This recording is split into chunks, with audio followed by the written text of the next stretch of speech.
So my name's Justin Rogers. Okay. I'm the founder of a company called Crowns and Crooks. Justin, and my name is Jalen, your host, if you didn't know. And here at Gym Talks, what our goal is to just start building a community of people that are intelligent. Everyone's intelligent in their own way, but showing that intelligence and showing how they give their value to the world, because everybody has value. That's why we're here. If we didn't have value, we wouldn't even be here. Right. Now, what was a moment that made you take life just like more seriously? Like, what's a moment? Yeah, that moment for me was divorce from my first marriage. So that's a whole story. Wow. But instead of going through 2 hours of that conversation, the quick and dirty is, at the end of it, it was infidelity. Okay. There was no restoration in sight. Wow. I was recently, during that time, really diving into the Lord. And again, man, just the Lord said, I have greater things for you. Okay. There was a season where I was sitting alone at the house, and the Lord spoke to me audibly and said, you can let this go, son, and trust me.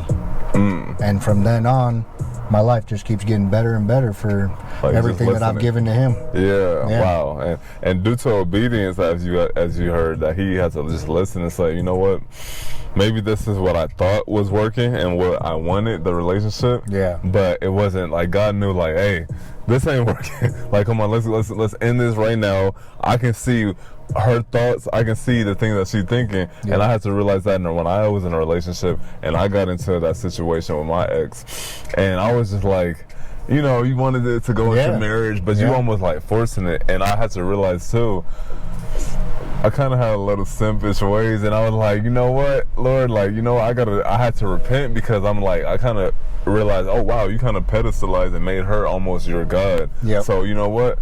Don't ever do that again. Always put him first, and say, this is my rule now. If a woman does what she does, like she cheats, I can't control it, but at least I never get involved where it hurts that to the point where I'm like, you know, you almost feeling like too hurt, where it's like, hey, you shouldn't feel that way. This is not someone that I own. This is just a woman. You know, she's not, honestly, anyone more special than me. You know, she's not more special than honestly, myself.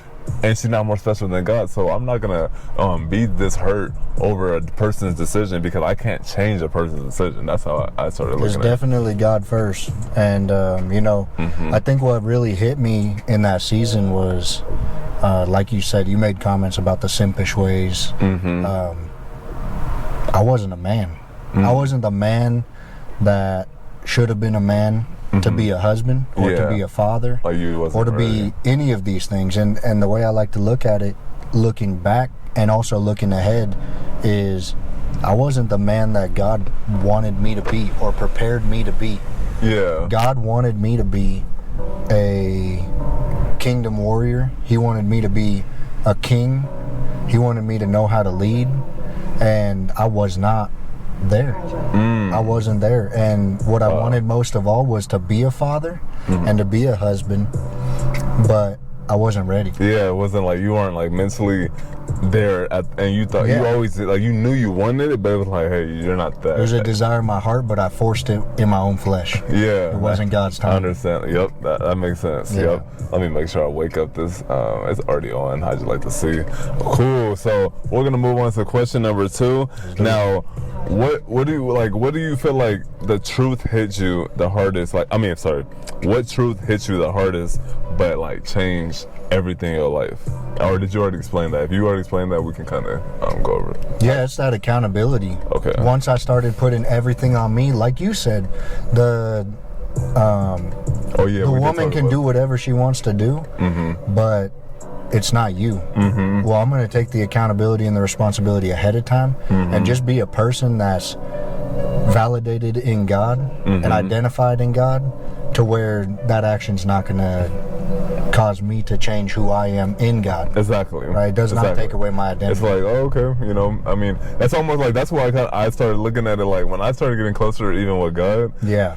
I just started being like, honestly, I don't care if anybody does me dirty, because at the end of the day, they're not doing me dirty. They're just doing themselves dirty because they're scared to. And I don't really, honestly, I try not to even care about like what the reason was. It's just like, you know what, Lord, none of that is my business. What I need to focus on is everything I can control. And at the end of the day, that's on them. You know, like even when I paid for my speakers in this car, I had realized after I was like, I felt like he low-key maybe kind of did more. Could have did all the speakers for the price that he, you know, did. And I was like, you know, then the negative thoughts tried to cloud me, and I was like, no. Let me think positive. Like, you know, how about he maybe need more of that money? Because he was going through, he did go through a situation where he used to live out here, and he told me, and I was like, okay, you know. But I was still kind of like, still I could have used that for, you know, I could have wrapped my bumper, but I was like, no. You know, Lord, that's gonna come back 100-fold. Yeah. And this person needed that money more, and you know, even though I would have loved for them to be more righteous about how they went about it, but it's okay. It's like, at least he did a good job, and that's cool. You know what? I'll have more money. I looked at it like, you know what, Lord, I can make more money. You know, know, why do I look at it like that? Money is nothing. So why that was a good viewpoint to have. Is you know, you're trying to walk with God, but you're also on earth. So you're in the world. You're not going to live like the world, but you're in the world. And so recognizing that sin is down here and people can be corrupted, that there's just opportunity for growth on this earth. And so, you know, that's kind of why we are in the business we're in. We're trying to guide people closer to God, but we're also not condemning them or judging them for having a distant relationship with God. Exactly. We're not here to judge. Because the important part is for myself, my business is those that want to draw closer, those that really want to get deep, and those that really want to change. They're gonna come and be a part of this community. Exactly. Like people that let me change my I like to make sure I don't have the random songs on. So I always say, like, people that are really willing to change, when you hit them with pain, that's gonna make them. I don't be trying to rhyme, but it's some reason it works. When you hit them with pain, that's when they change. And it's so true. It's like, if I hit you with like, that's why I told myself, I'm not a motivator, Lord, I'm not an influencer either. What I'm doing is, I call my content mirror content, because it's gonna show you the reflection. Mirror. Like, hey, look, either you're gonna stay here, or you and be stuck pretty much, or you're gonna level up and by pretty much working with me. And some people may be like, "Damn, that's so blunt," but honestly, that's like the father that. Like my grandfather, he was like you know, really stern, and you know, like, hey, pay attention, you know, make sure you, and all that. Like sometimes you'll be like, damn, why is he always on? But that's what we need as men and women, because that stern parent is a loving one versus, like, you know, I know they you could show love from different forms of parenting, but that one is just it's a form of love that everybody hates. To have a coach that be on your butt, but that coach right there is a coach that you need. That's the coach. It says in Proverbs that a righteous rebuke is a sign of love. And so if you're not willing to give a correction to somebody, you need to challenge what's inside your own heart and say, how much do you care about them? And if you're actually willing to help them out. That's true. Because like, what we do need is mirrors. That's true. What we do need is mirrors. Is somebody that's willing to say, that's true. Hey, I'm challenging you, brother. You could do better. You could be better. You could do more. You can take what I have to say and forget about it. Or you can actually be changed by this and just be a better man. Like you can be like say, for example, we're like, hey, you know what? I see you can make more money, but you have a belief factor in your mind, and they can tell by your language, because your language, like, out of abundance of the heart, the mouth will speak it. And so they're saying, I can tell you don't believe in yourself like that. You know, do you know how easy that's any?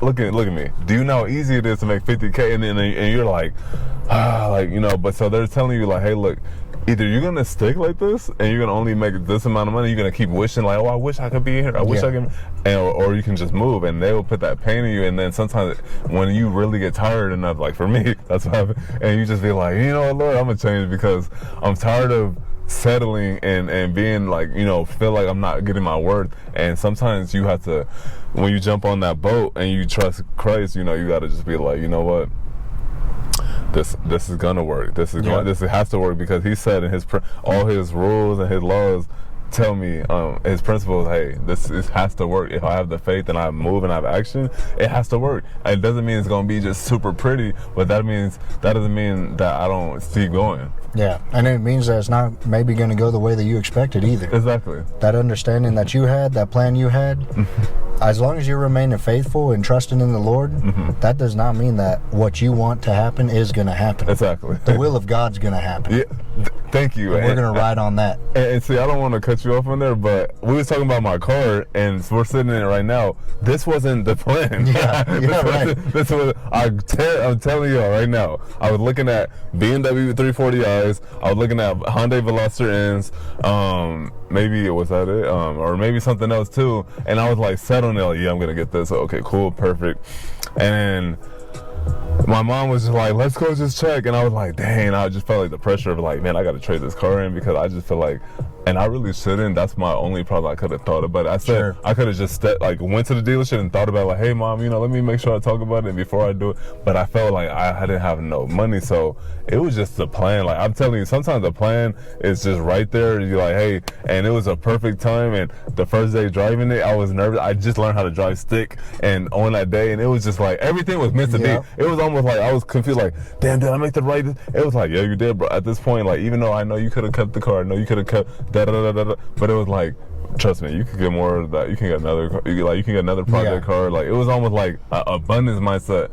And as much as I'm like, damn, right now I don't have that other car yet, Lord, but I'm still like, no, I trust you, because when you having even more abundance of income, it's just almost gonna be like you can pick and choose from anything, and it's like it's not that big of a deal. That's why I'm learning, like, it's really not that big of a deal. So yeah, and that stress trigger that you had in that moment, that's exactly what we're trying to heal in people. Is we're trying to give them an understanding that you don't have to live in scarcity. Yeah. That true provision and true stewardship, especially when it comes to finance, that's exactly what we're trying to guide into, to where you feel like you're provided for by the Lord, and that when you have that day, that epiphany, that dream outcome of receiving whatever you want at the dealership, you're probably not even going to pick the fanciest car. Yeah. You're going to pick exactly what you like. And if what you like is a Honda Accord instead of a Honda Civic, or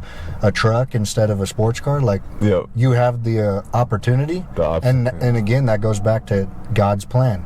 It's not yours. You plan on having a Rolls Royce, but maybe by the time you get to that point, you're just like, a truck. You're like, I just want to be a family man. I'm going to ride a truck. I'm going to be an undercover millionaire, an undercover billionaire, undercover wealthy, and just that's so true. For me, that is so true. My desire is to just bless people. I would rather be generous. And I've always heard it said, and I kind of live by this at this point, that generosity and giving money is going to be the best choice that you can make with money. And it gives you the best feeling in the heart. That's true. No, that's true, because like when you give, it's just like, even every time I see someone like homeless, or like even people, like when I go to like 9 to 5 different places where 9 to 5, I'm like, man, I could tell he's kind of like stressed. I would love to just be able to say like, here's a grand. Like, exactly. Take a week off. Hey bro, like 10K, or like that's why I keep thinking big, because I'm like, if I gotta think big.